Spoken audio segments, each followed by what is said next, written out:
The stars were quiet that night, and Earth was waiting for an important guest for many weeks. Governments had spoken about a meeting that could change history. An alien diplomat was coming to Earth not for war, but for peace talks. People across the world watched the skies. News channels showed rockets, spaceships and parades, and everyone was excited. But the humans did not know what kind of guest they were about to meet. The alien ship entered Earth's orbit like a shining blade. Its silver surface reflected the light of the sun, and for a moment it looked like a second star in the sky. Children pointed at the heavens, families gathered outside, and military leaders stood ready in silence. When the ship landed, the ground shook softly, not with violence but with pride. The hatch opened, and the alien diplomat stepped out, tall, proud, and with eyes that carried centuries of knowledge. He was from a species called the Zelther, an old and powerful race in the galaxy. The Zelther were known for their wisdom, but also for their pride. This diplomat was named Velan, and he believed humans were small, simple, and unworthy of respect. His long cloak swayed as he walked, his golden skin shone under the lights, and the humans gasped at his presence. Velan, however, did not gasp back. He only looked at them with a faint smile, a smile that was not kind but mocking. The leaders of Earth welcomed him. They bowed slightly, they shook his hand, they offered gifts from different nations. He accepted the gifts, but inside he laughed. He thought, these humans still use paper, still wear cloth, still believe in symbols of pride. How simple they are. And when he spoke, his voice was deep, filled with a sound that carried to every microphone and every ear. People of Earth, he said, you stand before a traveler of the stars. Your world is young, your knowledge is small, but I come with open arms. The words were polite, but his tone made the humans uneasy. Crowds watched on giant screens.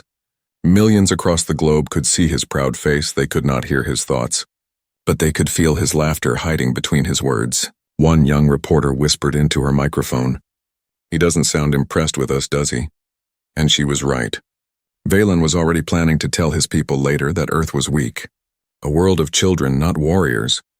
As the humans guided him through the hall of the United Nations, banners of peace and flags of nations hung on every wall. The air smelled of flowers brought from all corners of the earth, a gift to show unity. Yet the alien diplomat chuckled softly.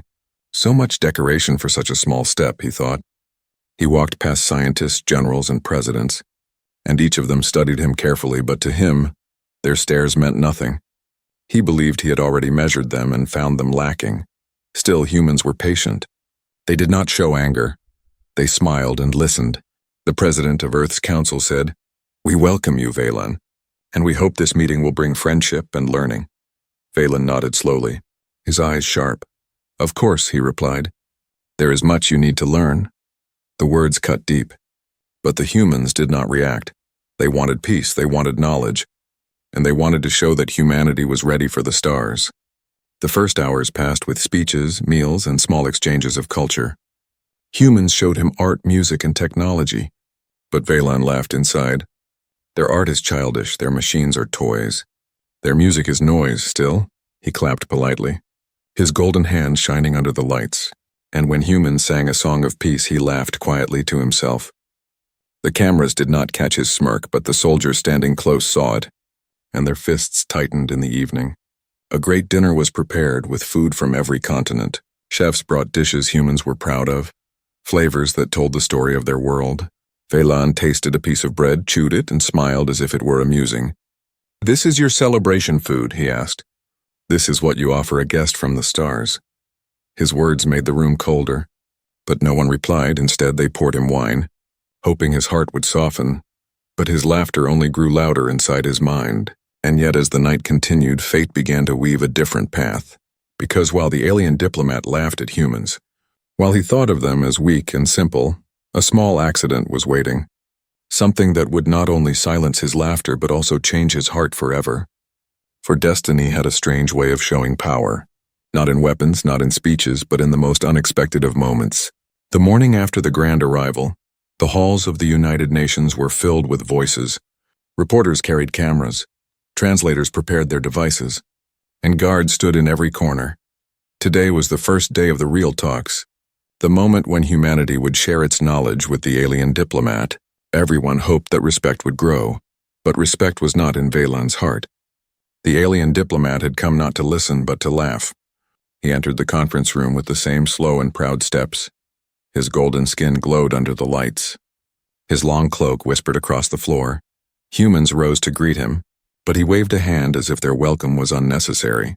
He took his seat at the center of the round table, his eyes sharp and restless. "Show me what you call knowledge," he said, his voice calm but heavy with arrogance. The first human speaker was a scientist. She showed images of Earth's space stations, rockets, and satellites. She explained how humanity had reached the moon, built laboratories in orbit, and studied planets far away. The diplomat watched the images and tilted his head. Then he laughed, loud enough for everyone to hear. "Your rockets burn chemicals," he said, "like children playing with fire. Do you truly call this space travel?" The room went quiet. The scientist lowered her eyes and the diplomat smiled. He enjoyed the silence more than the words.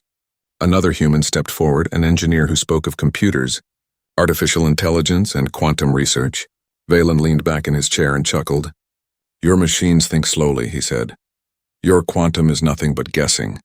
Our people solved such puzzles when your kind still drew pictures on cave walls." The insult cut deep, but the humans did not reply.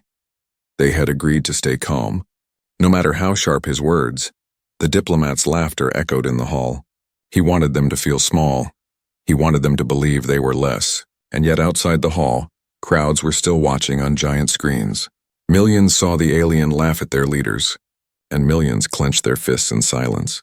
Next came the presentation of Earth's culture. Musicians played soft melodies. Artists showed paintings. Dancers moved gracefully across the floor. For a moment the hall was filled with beauty. But Valan leaned forward, resting his chin on his hand, and smiled like a teacher watching children. "How simple," he said. "Your art is like shadows on stone. Your music is like noise from broken machines. Is this what makes you proud?" The dancers stopped. The music faded and the artists lowered their paintings. The humans had worked hard to prepare, and now their pride was mocked. But still they did not argue. They stood with dignity, for they knew that anger would only make them weaker in his eyes. The alien diplomat, however, only saw silence as weakness, and he laughed again. At lunch, human chefs brought meals from every nation. They explained the spices, the history, the love hidden in each dish. Valan tasted them one by one. He chewed slowly, swallowed, and then gave a smile that cut deeper than words. "These are simple meals for simple people," he said. "Flavors without depth, food without strength in my world. Even a soldier eats better than your kings." Some humans wanted to rise from their seats, but the president raised a hand. He whispered, "Patience," and they obeyed. The diplomat saw their control, but he misunderstood it. He believed humans were afraid of him, afraid to speak, afraid to defend themselves, and so he laughed harder, believing his power was growing.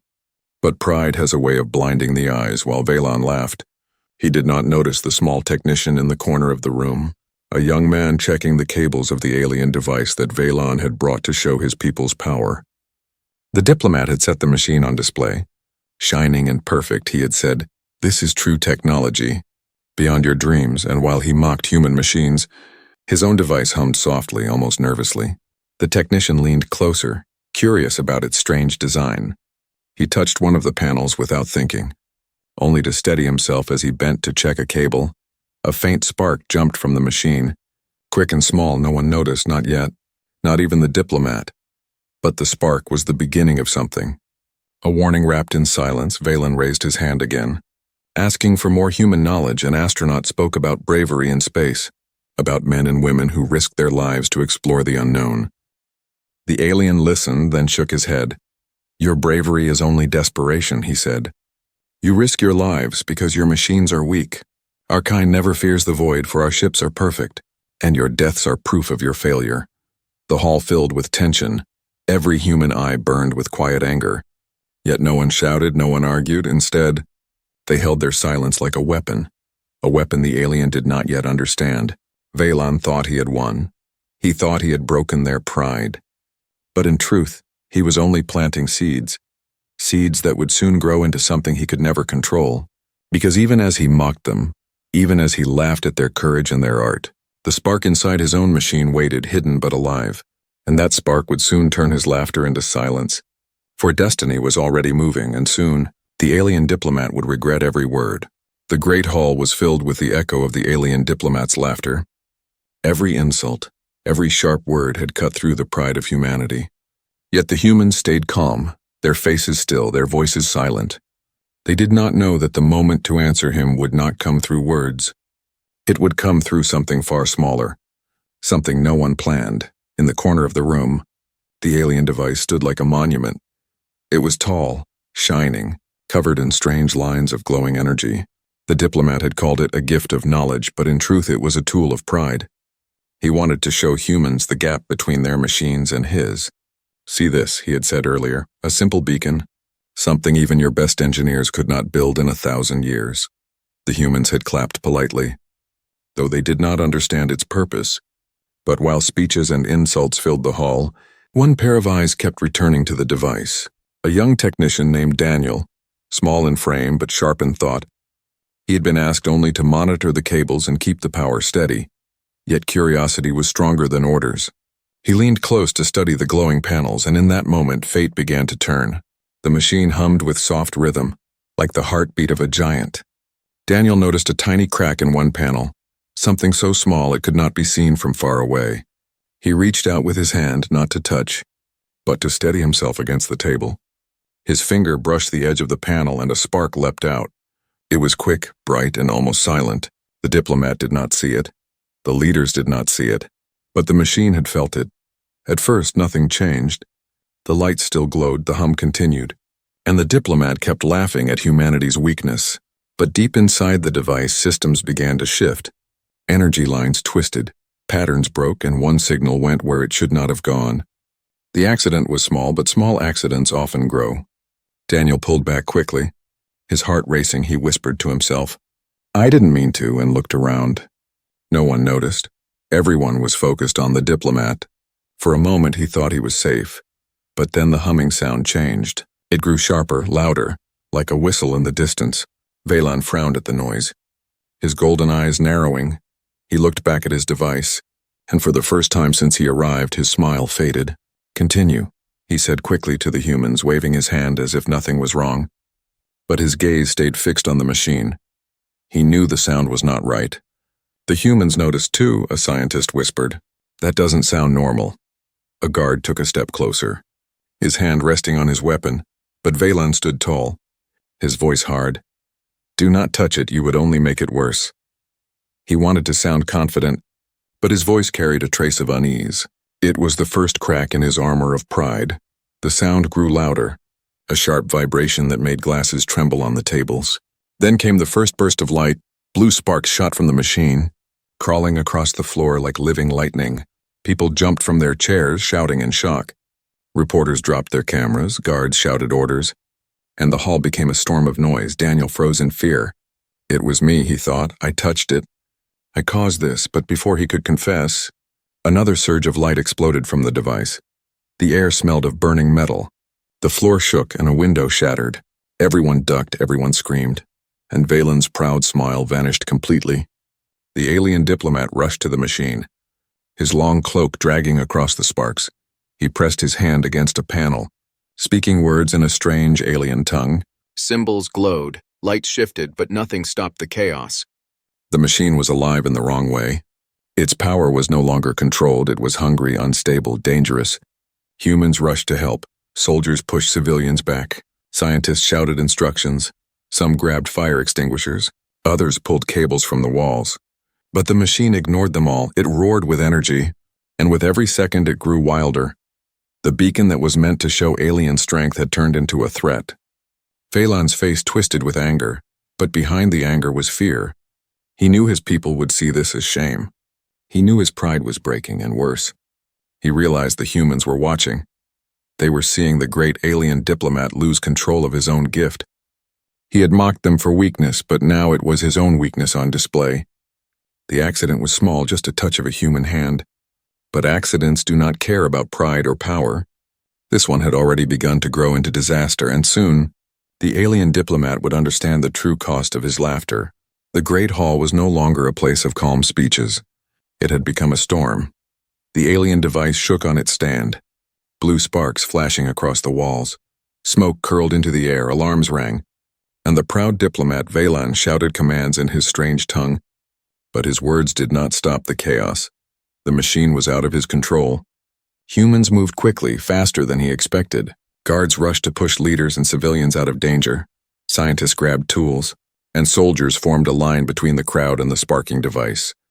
No one screamed for long, for order returned in seconds. It was not perfect. It was not elegant, but it was human. Valan turned and stared, his golden eyes narrowing. He had believed humans would panic like frightened animals. Yet here they stood calm in the fire. Daniel, the young technician, trembled in the corner. Guilt heavy on his shoulders, he whispered, "It was me. I touched it, but no one heard him in the chaos." Instead, a woman scientist pointed at the alien machine. "Shut down the power lines," she shouted. Engineers ran to the walls, pulling cables and cutting connections. The lights flickered, the screens went dark. But the machine still glowed. It did not need Earth's power anymore, it fed itself. Valan slammed his hand against the surface of the device. Symbols glowed under his palm. Lines of alien language swirled, but nothing stopped the flow. His voice rose with anger. "Obey," he demanded. "Return to order." Yet the machine hissed back with sparks. Rejecting its master for the first time, the diplomat looked helpless, and every human eye in the room saw it. The president of the council shouted, "Keep him back. Don't let him near it." Soldiers stepped forward, shielding even the alien diplomat from his own machine. Valan's pride twisted into fury. "You dare block me," he roared. But the humans did not flinch. Their weapons steady, their faces strong. They were not mocking him. They were protecting everyone, even him. This was not weakness, this was strength hidden beneath patience. Scientists ran forward with metal shields and fire blankets. They crouched low, covering the sparks, risking burns as they tried to slow the spread. One soldier threw himself across the floor, rolling to pull a fallen child away from the fire. Another dragged a wounded guard to safety. Ignoring his own bleeding arm, the diplomat's jaw tightened. His laughter of yesterday now an echo of shame. These humans were not afraid to stand in the storm. Daniel finally found his courage. He rushed to the scientist who led the team. "I touched it," he shouted. "It was my fault. I caused this." The scientist looked at him with sharp eyes. But instead of anger, she placed a hand on his shoulder. "Then help us fix it," she said. Her words were simple, but they struck Valan like a blade. No punishment, no fear, only trust. Humans turned accidents into action, weakness into strength. Together they studied the machine. The alien symbols glowed. The power lines twisted like veins of fire. Daniel pointed at one section. "That's where the spark jumped. That's where it started." The scientist nodded. "Then we attacked the fault, not the whole system." She called for tools. Wires and shielding. The humans worked in rhythm. Sweating, bleeding, but never stopping. Valan stepped closer, confusion on his face. "You don't understand its design," he said. "Your minds cannot hold its patterns." But Daniel looked up at him and answered, "Maybe we don't need to understand everything. We just need to act." And then the young man crawled back into the smoke, his hands reaching for the panels. Valan stared in silence, for the first time speechless. In his world, mistakes were punished. But here mistakes gave birth to courage. The machine roared again. A bright pulse throwing people off their feet. Chairs flew, windows cracked, the entire building shook. And yet the humans rose again, coughing, limping, but still moving forward. They dragged each other back up. They formed lines again. They kept fighting the chaos. Not one of them surrendered. Not one of them gave up. Valan's heart, cold with pride for centuries, felt a strange heat he had never known. The weakness was not in human hands. It was in his, for his machine had failed him. His control had broken, and all his knowledge could not save the hall. But the humans, with their simple tools and simple courage, were holding the line. They were not weak children. They were something else, something dangerous. And as sparks lit the banners of peace on fire, Valan finally understood the first shadow of fear. Not fear of death, but fear of being wrong. The great hall glowed with fire and smoke. The alien diplomat stood frozen in the middle of it, his cloak torn, his face dark. He had laughed at humans, mocked their art, their science, their spirit. Now those same humans fought beside him, risking everything to save not only themselves but even him. And deep in his chest, pride began to turn into regret. But the machine was not finished. It pulsed again, brighter, louder, ready to unleash something worse. And Valan knew the night was not over. The true test had only begun. The alien device pulsed again, brighter than before. Its glow spread across the walls like a storm of fire. Shaking the great hall, sparks rained down like shooting stars, burning holes in the carpet, cutting across banners of peace. People stumbled, glass shattered, smoke filled the air. The proud diplomat Valen raised his hand toward the machine, shouting in his own language, but nothing listened to him now. His commands had no power. Humans, however, did not freeze. Soldiers dragged chairs to block falling beams. Engineers ran with tools and wires. Doctors rushed forward with stretchers for the wounded. Even in the storm, the humans worked together like one body. Valen stared, his golden eyes wide. This was not the panic he had imagined. It was something else, something far stronger. A soldier named Carter charged into the smoke. His uniform was torn, his face cut, but his voice was steady. "Clear the civilians," he shouted. "Keep the exits open." 2 guards ran with him, pulling injured people away from the fire. The soldier coughed from the smoke but kept moving. When a burning beam fell from above, he threw himself against it, holding it back long enough for a family to escape. Valen's chest tightened. He had seen warriors in his own world, but never like this. Near the machine, Daniel and the scientist knelt together. The young technician's hands shook as he held the wires. "I can cut this circuit," he said, "but if it blows, I won't make it." The scientist looked at him and shook her head. "You'll make it," she said firmly, "because we need you." Her voice was not only for him, it was for everyone. Those words cut through fear and turned it into strength. Valen stepped closer, coughing from the smoke. "You are children," he said, his voice weaker than before. "You don't understand what you face. This machine can destroy your entire hall." The scientist looked at him sharply. "Then help us stop it," she said. Her eyes burned with determination, and for the first time Valen looked away. He did not know how to answer, for he had mocked these same people only hours before. Yet here they were, asking him not for surrender, but for help. The machine roared. A surge of energy cracked the marble floor. Flames burst from its sides, licking the ceiling. A soldier saw a child trapped under a broken beam. Without thinking, he threw himself into the fire, pulling the child free. His uniform burned, his skin blistered, but he smiled at the boy and whispered, "You're safe now," before collapsing. The hall went silent for a moment. Every eye turned toward the soldier's body. Even Valen froze. He had never seen such sacrifice. Not for family, not for strangers, and certainly not for an alien. More humans rushed forward, covering the wounded with their own bodies. Their hands were cut, their faces scarred, but they kept moving. One mistake had started the chaos, but courage was shaping the answer. Valen felt a weight on his chest, heavier than the smoke. Heavier than the fire, it was regret. Regret for every laugh, every insult, every word of mockery he had spoken. He had called them weak, yet they were stronger than he could ever admit. Daniel crawled closer to the machine, sweat dripping down his face. The sparks burned his arms, but he did not stop. The scientist guided him, shouting over the roar, "Cut the blue line, then cross it with the red." His hands trembled. The heat stung, but he obeyed. Valen stared in disbelief. In his world, no one of low rank would ever risk their life for such work. But this human, small and young, was ready to die if it meant saving others. The beacon screamed, its energy swirling like a storm trapped in a cage. Daniel's hand slipped, and the current shocked him. He cried out, but the scientist held him steady. "Don't stop. You're almost there." Together, they forced the wires into place. A wave of light blasted outward, knocking everyone to the floor. For a moment, the hall was silent. The machine flickered. Its glow dimmed, then it roared again, angrier than before. Valen stumbled back, his cloak torn, his pride shattered.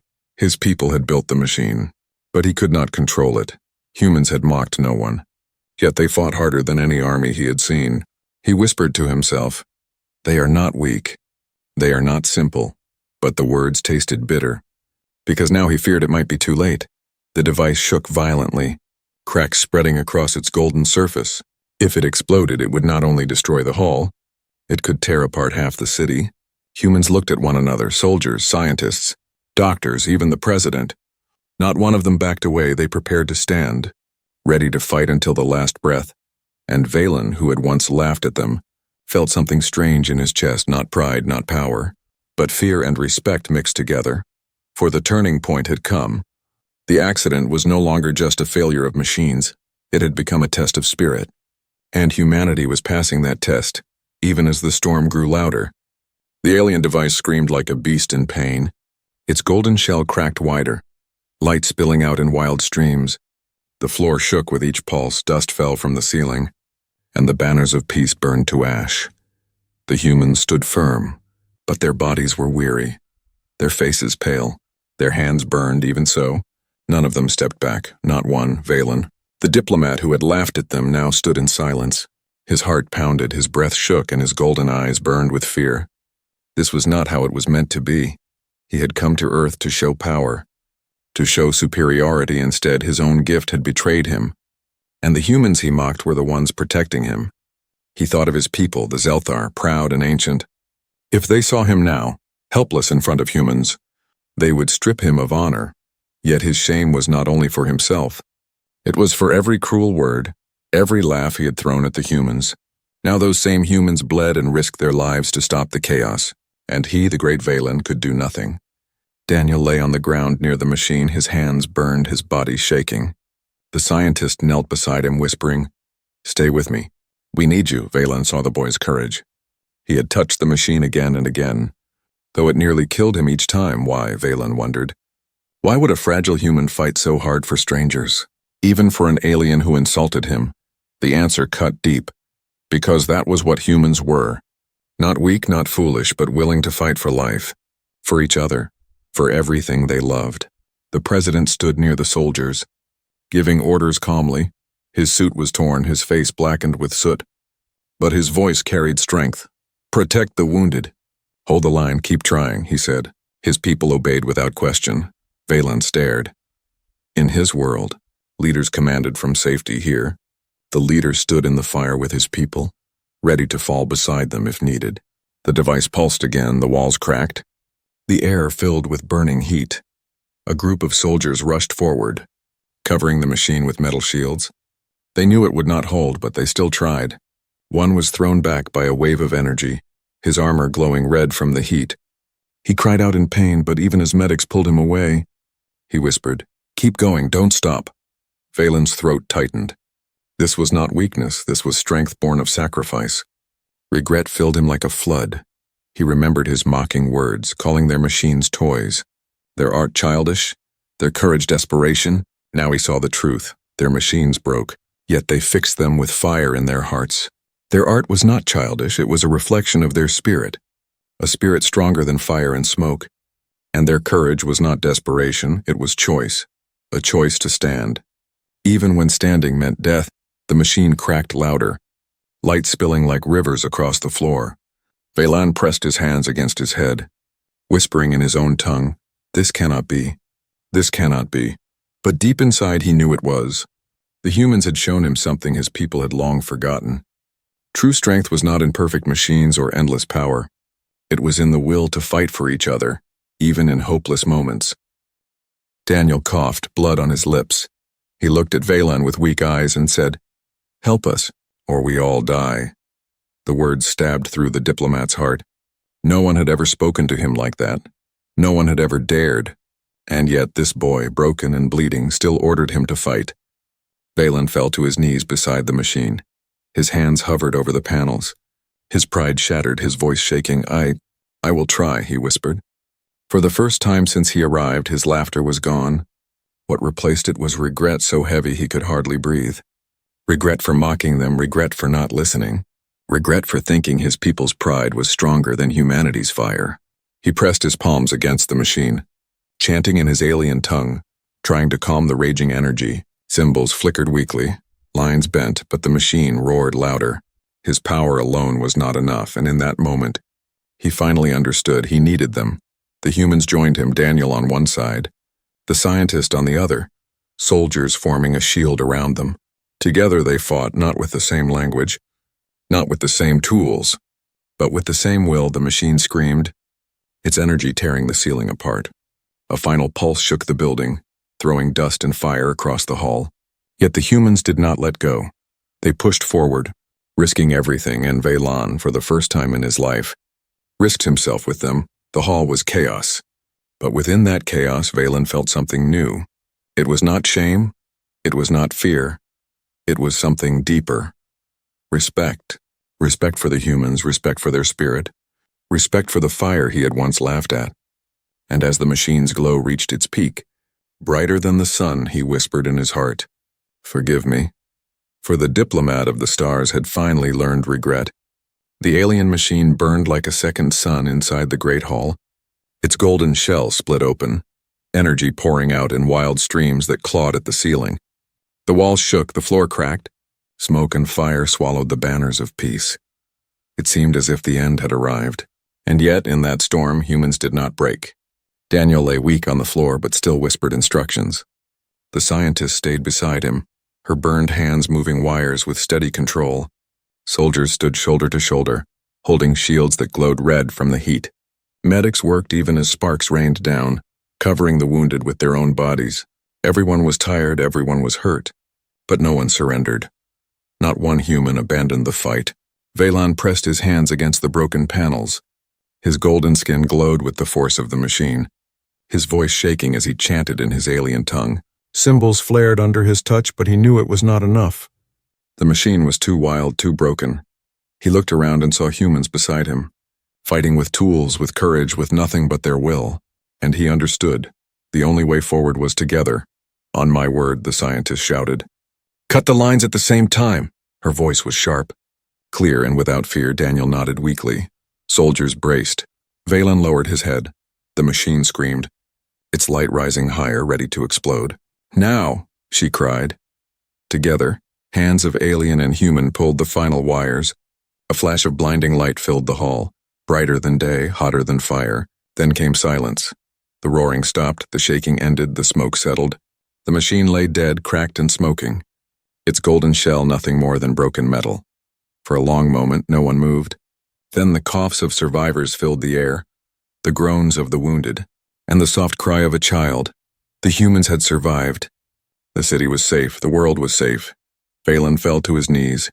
His cloak burned, his hands scarred, his pride shattered.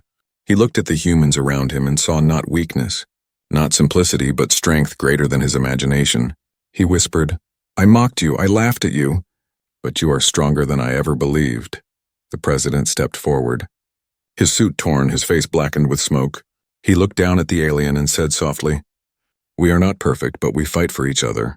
That is what makes us strong." Vaylon lowered his head, shame burning deeper than any wound.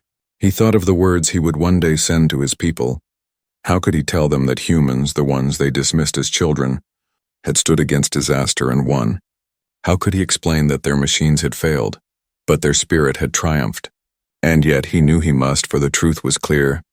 The galaxy needed to know the power that lived on Earth. Daniel was carried out by medics, his face pale, his hands burned. Yet even in his pain he smiled. "Did we stop it?" he asked. The scientist nodded, tears in her eyes. "Yes, we stopped it." The boy closed his eyes, resting, his courage now written forever in Vaylon's memory. That courage was the spark that would change everything. Outside, the world waited. Millions watched the screens, unsure if their leaders had survived. When the doors finally opened and soldiers carried the wounded into the light, cheers rose like thunder. The people of Earth had faced the fire and endured. And though they did not yet know the full truth, they had shown the galaxy something unforgettable. Vaylon stood before the cameras, his voice hoarse, his body weak. He could not laugh anymore. He could not mock. He spoke slowly, his words heavy with regret. "People of Earth, I came here with pride. I thought you were small. I thought you were weak. But today I have seen your true strength. You fight for each other. You risk your lives not for power, but for love, for unity, for spirit, and that is something far greater than any machine." The world listened in silence. Their enemy turned witness, their mocker turned student. Later, when Vaylon returned to his people, his report was not of weakness but of warning. He told the Zelther Council, "Do not laugh at Earth, do not call them children, for they carry a fire that even our wisdom cannot put out. Their machines may break, but their spirit does not, and if we are not careful, one day they will surpass us all." The council was silent, his words heavy in the chamber, for the proud diplomat had returned humbled, carrying a truth that no one could deny. On Earth, life slowly returned. The hall was rebuilt. The banners were raised again. The scars remained but became stories, stories of courage, of sacrifice, of unity. And in those stories was a lesson that would echo beyond the stars. Humanity's greatest weapon was not their machines, not their science, not their armies, it was their unbroken spirit. And though the alien diplomat had come with laughter, he left with respect. The accident had become a lesson for him, for his people, and for the galaxy itself. For humanity had shown that even in their darkest hour, they would rise, they would fight, and they would endure.